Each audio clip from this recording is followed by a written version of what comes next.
তিন নম্বরে আল্লাহ রাসূল ডাক দিলেন, আইনা আব্দুল্লাহ বিন রাওহা, এ আব্দুল্লাহ বিন রাওহা কোথায় আসো?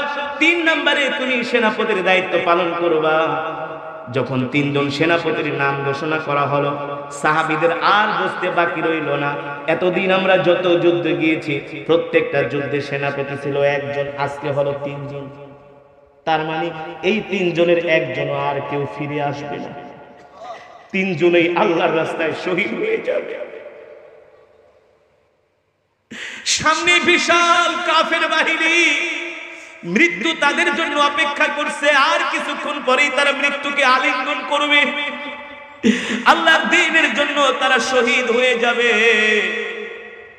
পুরো মজমার মানুষগুলো তাদের দিকে তাকায় আছে। আল্লাহ নবী তিনজনের নাম ঘোষণা করছে, মানে তিনজনই শহীদ হয়ে যাবে, আর বেঁচে আসবে না।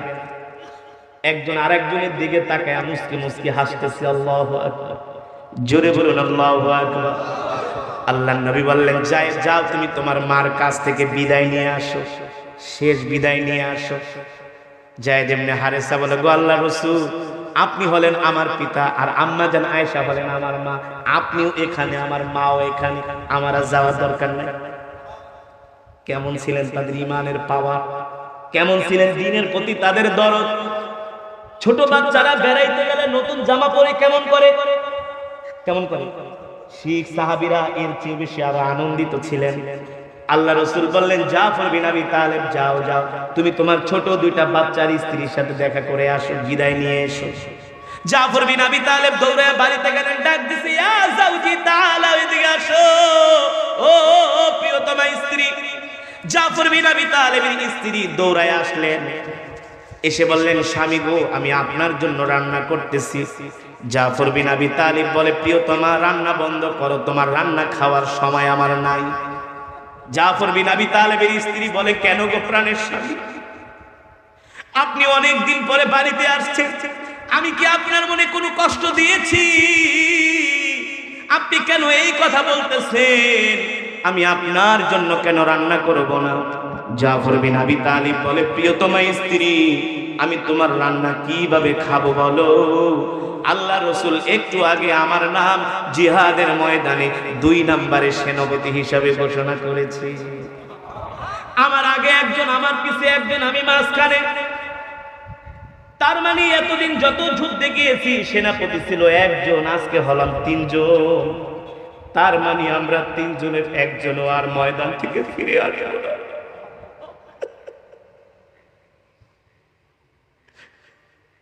জাফর বিন আবি তালেবের স্ত্রী বলে, কেন গো প্রাণের স্বামী,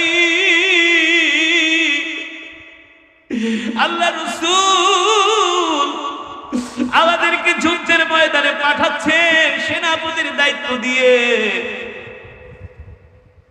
আমার জন্য দোয়া করে দিও গে স্ত্রী। স্ত্রী ডাক দিয়া বলে, প্রাণের স্বামী গো, আমি আপনার জন্য দোয়া করি যাতে আল্লাহ তাআলা আমার প্রাণের স্বামীকে গাজী বানায়া আমার কাছে ফিরায়া আনে।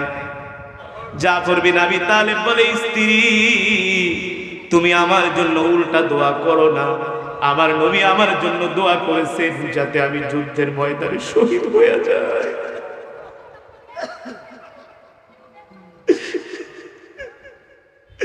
আল্লাহ নবী আমার জন্য দোয়া করেছেন যাতে আমি যুদ্ধের ময়দানে শহীদ হয়ে যাই।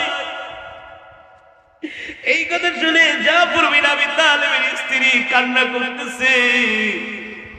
ছোট ছোট দুটি বাচ্চা এসে বাবার কোলে উঠে আর বলে, বাবা আমাদেরকে ঘুরতে নিয়ে যান, খেলনা কিনে দেন। এতদিন পরে বাড়িতে আসছি, কত সন্তানের বাবারা তার বাবাকে নিয়ে খেলতে যায়, ঘুরতে যায়। জাফর বিন আবি তালেব দুইটা ছোট ছোট বাচ্চাকে কোল থেকে নামায়া স্ত্রীর হাতে দিয়া বলে, স্ত্রী রে, আমাকে বিদায় দিয়া দাও, আর আমার হাতে সময় নাই। জাফর বিন আবি তালেবের স্ত্রী বলে, প্রাণের স্বামী গো, একটু ঘরে আসেন। বলে, ঘরে আসার সময় নাই, আমি আমার নাকের মধ্যে জান্নাতের খুশবুর ঘেরান পাইতেছি। স্ত্রী,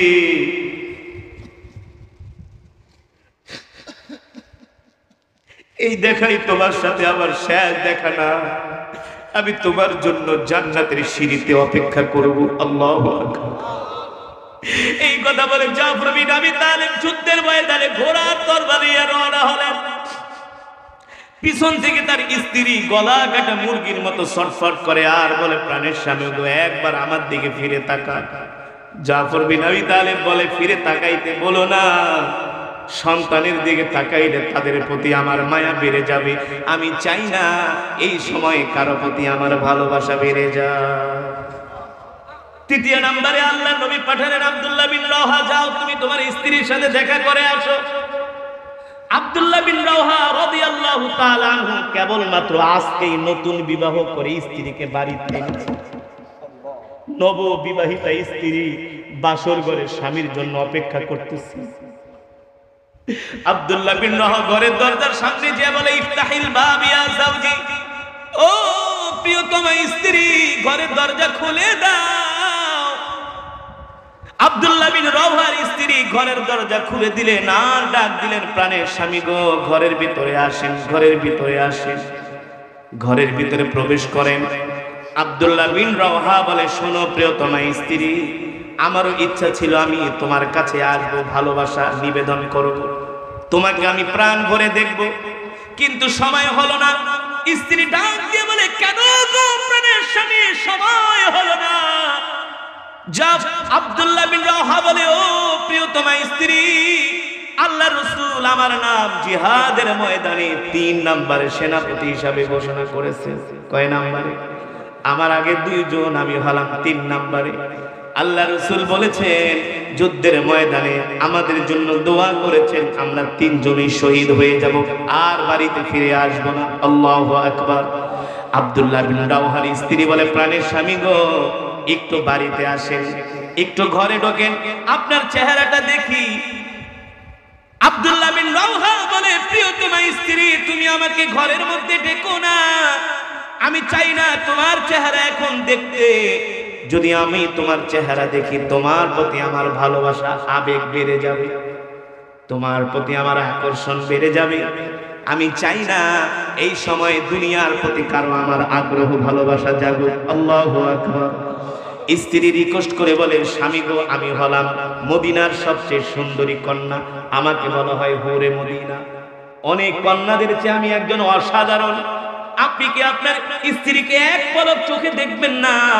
যা আব্দুল্লাহ বিন রাওহা বলে, প্রাণের স্ত্রী, আমাকে ক্ষমা করে দাও, এখন আর আমার ঘরের মধ্যে ঢোকার সময় নাই, আমি আমার নাকের মধ্যে জান্নাতের খুশবুর ঘেরান পাচ্ছি, একটু পরে আমি শহীদ হয়ে যাব।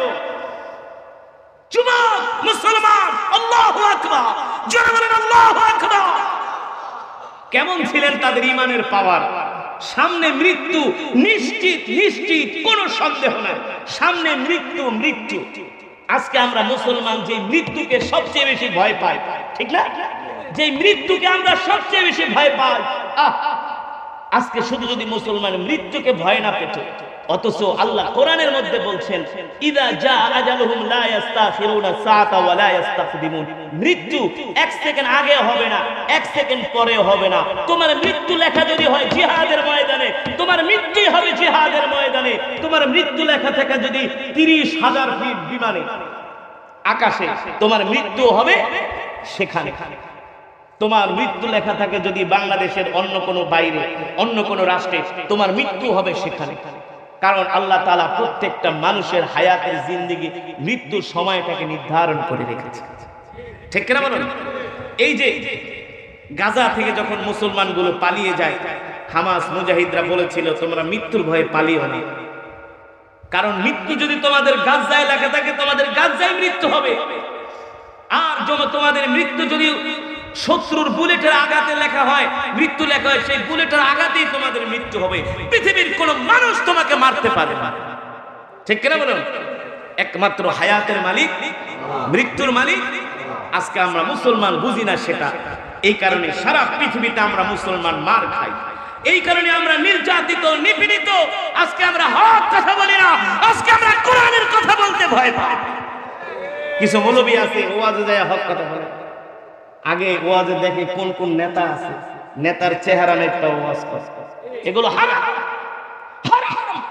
কিসের এত পরিস্থিতি, কিসের পরিস্থিতি? বলে সময় খারাপ, সময় ভালো না। কিসের সময় খারাপ? আল্লাহ রাসূল মক্কায় ছিলেন একা, আর মক্কার সুপার পাওয়ার ছিলেন আবু জেহেল, আবু লাহাব, উতবা, শাইবা, ওয়ালিদ ইবনে মুগিরা। তাদের ভয়ে আল্লাহ রাসূল কখনো হক কথা বলা থেকে বিরত হয় না। উম্মতের আলেমরা যদি হক কথা না বলে তাহলে মুসলমান গোমরা হয়ে যাবে, গোমরা। এখন তো অনেক আলেমরা ওয়াজ করে আল্লাহ বি খুশ রাহো শয়তান বি নারাজ না হো।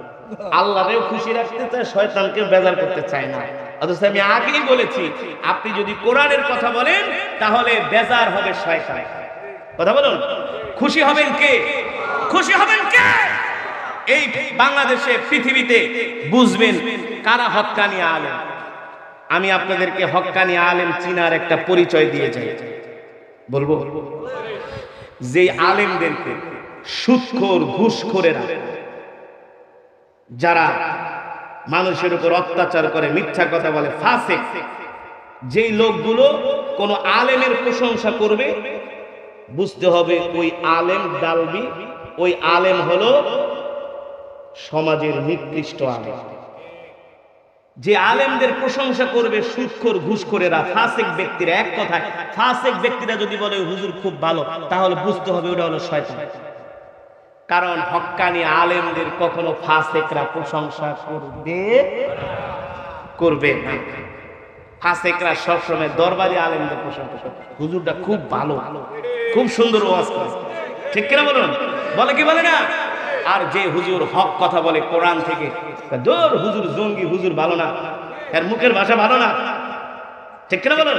হ্যাঁ, আল্লাহ রাসূল সাল্লাল্লাহু আলাইহি ওয়াসাল্লাম যখন মক্কায় কাফেরদের সামনে, আবু জেহেলদের সামনে হক কথা বলেছেন, আবু জেহেলরা বলছে মুহাম্মদ হুয়া মাজনুন, হুয়া কাযিব, হুয়া সাহির, মুহাম্মদ মিথ্যাবাদী বলেন নাউজুবিল্লাহ, মুহাম্মদ জাদুকর, মুহাম্মদ গণক বলেন নাউজুবিল্লাহ। আল্লাহর বান্দারা, আপনাদেরকে এতক্ষণ এই কোরআনের কথাগুলো বলার একটাই মূল কারণ হলো আমাদের ঈমানকে শক্তিশালী করতে হবে। দ্বীনের পিছনে, ইবাদতের পিছনে আমাদের সময় দিতে হবে, ঠিক কিনা বলুন?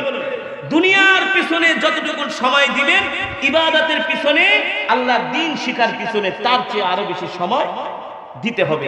যখন আমরা এইভাবে করে কোরআন শিখবো, দ্বীন শিখবো, দ্বীনের পিছনে সময় দিব, তখন আমাদের ঈমান মজবুত হবে। আর যদি আমরা শুধু দুনিয়ার পিছনে পড়ে থাকি, আমাদের অন্তর মরে যাবে, দিল শক্ত হয়ে যাবে, শক্ত। তখন আর নামাজও ভালো লাগবে না, কোরআন তেলাওয়াত ভালো লাগবে না, ওয়াজ ভালো লাগবে না।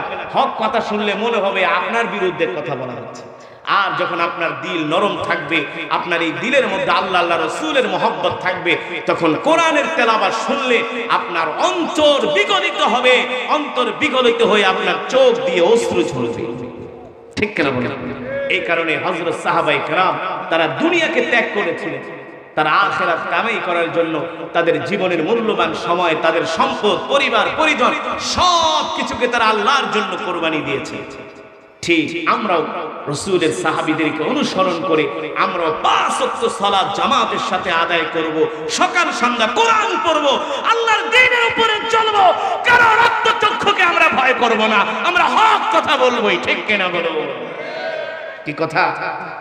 হক কথা বলবো, দ্বীনের উপরে চলব, ইসলামের উপরে অটল অবিচল চলব, আল্লাহ ছাড়া কারো সামনে মাথা নত করব না। যেখানে কোনো অন্যায় হবে, আমার যদি এবিলিটি থাকে, আমি সরাসরি হাত দিয়ে সেটা আমি বাধা দেব, সরাসরি। এই সমাজে এমনও মুসলমান আছে, ক্ষমতা আছে, কিন্তু চোখের সামনে একটা অন্যায় হয়, দেখাও না দেখার ভান করে, আস্তে করে মসজিদে যায় সেজদা দেয়, এত সোজা না। হকের উপরে থাকতে হবে, দ্বীনের উপরে অটল থাকতে হবে, ঠিক কিনা বলুন? হকের ব্যাপারে কোনোভাবে কম্প্রোমাইজ করা যাবে না। অকুল জাআল হক ওয়া যাহাকাল বাতিল ইন্নাল বাতিলা কানা যাহুকা। বাতিল যতই শক্তিশালী হোক না কেন, বাতিল যতই পাওয়ারফুল হোক না কেন, বাতিলের বিরুদ্ধে হক যখন দাঁড়ায় যায়, আস্তে আস্তে করে বাতিল ময়দান থেকে পালাতে বাধ্য হয়। ইতিহাস সেটাই বলে, ইতিহাস সেটাই প্রমাণ করে। এতক্ষণ আপনাদেরকে বয়ান করে আমার বুঝানোর মূল উদ্দেশ্য, আপনাদেরকে আমি কি বুঝাতে চাচ্ছি, কি মেসেজ দিতে চাচ্ছি, সেটা হলো আল্লাহ ছাড়া কাউকে ভয় করা যাবে না, আর দ্বীনের উপরে অটল অবিচল থাকতে হবে। দ্বীনের ব্যাপারে কারোর সাথে কোনো কম্প্রোমাইজ করা, যেটা সত্য সত্যই বলতে হবে। প্রয়োজনে জেল হবে, জুলুম হবে, প্রয়োজনে থাপ্পড় খাবো, জুতার বাড়ি খাবো, তারপরে হক কথা বলেই ছাড়বো, হকের উপরে চলবই চলবো, ঠিক কিনা বলেন? তাহলে আপনি ইমানের স্বাদ পাবেন। কি পাবেন? ইমানের স্বাদ পাবেন, দিলের ভিতরে শান্তি লাগবে। আর আপনার সামনে একটা অন্যায় হচ্ছে, আপনি যদি তার প্রতিবাদ না করেন, দিনের উপর না চলেন, দেখবেন আপনার কাছে নিজেকেই নিজে চোরের মতো লাগবে, চোরের মতো, নিজেকে মাজলুম মনে হবে। এই কারণে আমরা দ্বীনের উপরে চলবো, 5 ওয়াক্ত সালাত আদায় করব, কোরআন সুন্নাহর উপরে আমরা আমাদের জীবনটাকে পরিচালিত করব। জীবনে যতদিন বাঁচব ইসলামের উপরে, দ্বীনের উপরে আমরা অটল অবিচল থাকব ইনশাআল্লাহ। রাজি আছেন? আর আপনি দ্বীনের উপর অটল অবিচল যে থাকবেন, এর মূল ভিত্তি হলো নামাজ। কি? যার নামাজ ঠিক তার সব ঠিক, যার নামাজ ঠিক নাই তার কিছুই ঠিক নেই। এই গত 3 দিন আগে আমি শাসকের এক জায়গায় ওয়াজে গিয়েছিলাম। আমাকে স্টেজে উঠিয়েছে 11:35। কয়টা? আমি দাওয়াত দেওয়ার সময় বলছি আমার বয়ানের টাইম কিন্তু 10টায়। 10টা থেকে আমি 11:15, 1 ঘন্টা বয়ান করব। সর্বোচ্চ জুলুম হইলে 1.5 ঘন্টা, এর উপরে 1 সেকেন্ডও বেশি না। প্রয়োজনে দাওয়াত দেন, নালে বাদ দেন, আমি যাব না। তো আমাকে তারা দাওয়াত দিয়া কথা রাখে না, আমাকে তারা স্টেজে উঠিয়েছে 11:35। আমি 25 মিনিট ওয়াজ করে মোনাজাত দিয়ে নেমে গেছি। এলাকার মানুষকে, হুজুর আমাদের তো ওয়াজ শুনে মন ভরল না। তাহলে কিভাবে মন ভরতো? আপনি যদি 2টা ঘন্টা আলোচনা করতেন। আমি বলি আপনি যদি আমাকে উঠাইছেন 11:35-এ, 2 ঘন্টা আলোচনা করলে প্রায় 1:30টা বেজে যাবে। সঠিক নাকি বেঠিক? বাড়িতে যেতে যেতে 2টা, ফজরের নামাজ হলো 5টায়। এমন কোন বুজুর্গ হয়ে গেছেন যে আপনি 3 ঘন্টা ঘুমায়া 5টায় উঠে ফজরের নামাজ পড়বেন?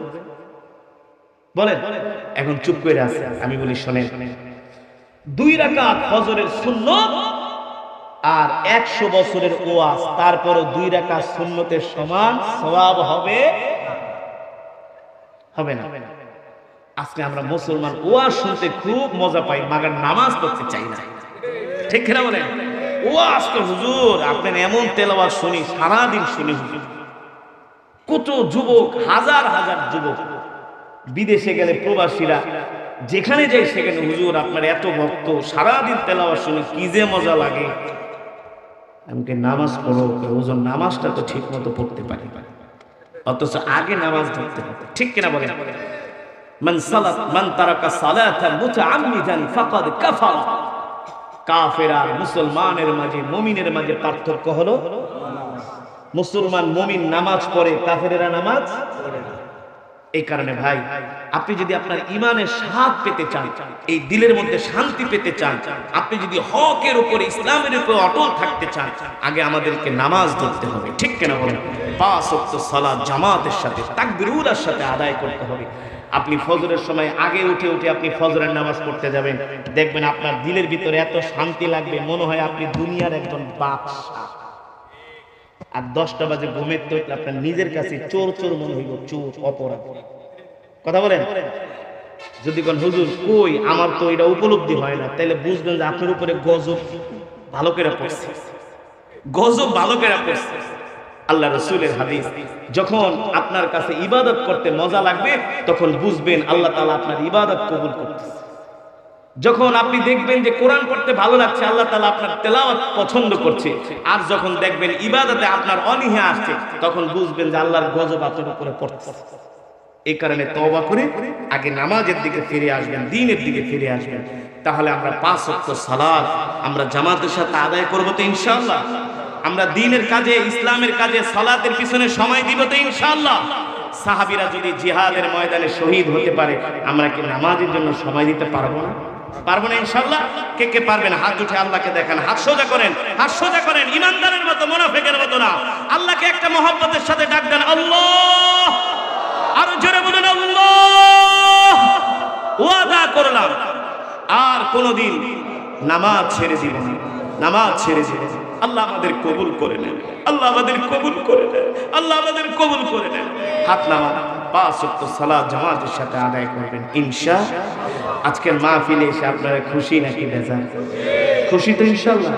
যদি খুশি হয়ে থাকেন, আপনারা কি চান না আপনার সন্তান একজন কোরআনের কারি হোক, একজন হাফেজ হোক, একজন আলেম হোক? যে সন্তান আপনার ইন্তেকালের পরে আপনার জন্য চোখের পানি ছেড়ে দোয়া করবে, চান না? তাহলে আপনাদের ছেলে সন্তানদের মধ্য থেকে সন্তানদেরকে মাদ্রাসায় ভর্তি করাবেন, হাফেজ বানাবেন, আলেম বানাবেন। সব সন্তানদেরকে একেবারে জেনারেল শিক্ষা শিক্ষিত করবেন না। দেখেন না সমাজের অবস্থা, বাপ নিজে সন্তানকে হত্যা করছে, নিজে নিজে। বাপ তাকে হত্যা করছে জানেন না? ঢাকায় গাজীপুরে, আমি যে মসজিদে জুমা পড়াই, গাজীপুর মান, হ্যাঁ বলেন।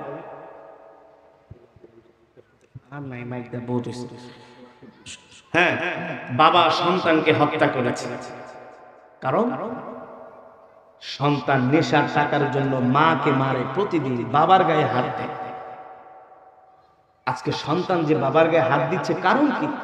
কারণ ওই সন্তানের মাঝে দ্বীনের শিক্ষা নাই। এই কারণে সন্তানদেরকে দুনিয়াবী শিক্ষার আগে দ্বীনি শিক্ষা দিতে হবে, ঠিক কিনা বলুন? এই কারণে সব সন্তানদেরকে স্কুল কলেজে পড়ায়, মাদ্রাসায় পড়ায়। ওই মাদ্রাসায় একজন আলেম হওয়ার কারণে আরো 3 জনকে তাইনা মসজিদে নিয়ে আসে। আপনার ছোট ছেলে যদি আলেম হয়, বড় ছেলে জেনারেল শিক্ষিত, নামাজে যাওয়ার, দাদা আসেন, ভাই আসেন, কত বড় বড় অফিসার, হুজুর আমার ছোট ভাই আলেম। কি বলেন আলেম কাহা? বাড়িতে গেলে ছোট ভাই লেগে থাকতে পারি না, আমাদের ধরে ধরে মসজিদে নিয়ে যায়। আমরাও পরিবর্তন হয়ে গেছে। এই কারণে ব্যালেন্স করবেন, ব্যালেন্স। সন্তানদেরকে মাদ্রাসায় ভর্তি করাবেন, আলেম বানাবেন। আল্লাহ তাআলা আমাদের সকলকে তৌফিক দান করুন। এই মাহফিলটা, এই মাদ্রাসাটা যাতে সুন্দরভাবে চলে, এই মাহফিলটা যাতে তারা আগামী বছর আরো সুন্দর করে করতে পারে, আপনারা তাদেরকে সর্বাত্মক সহযোগিতা করুন।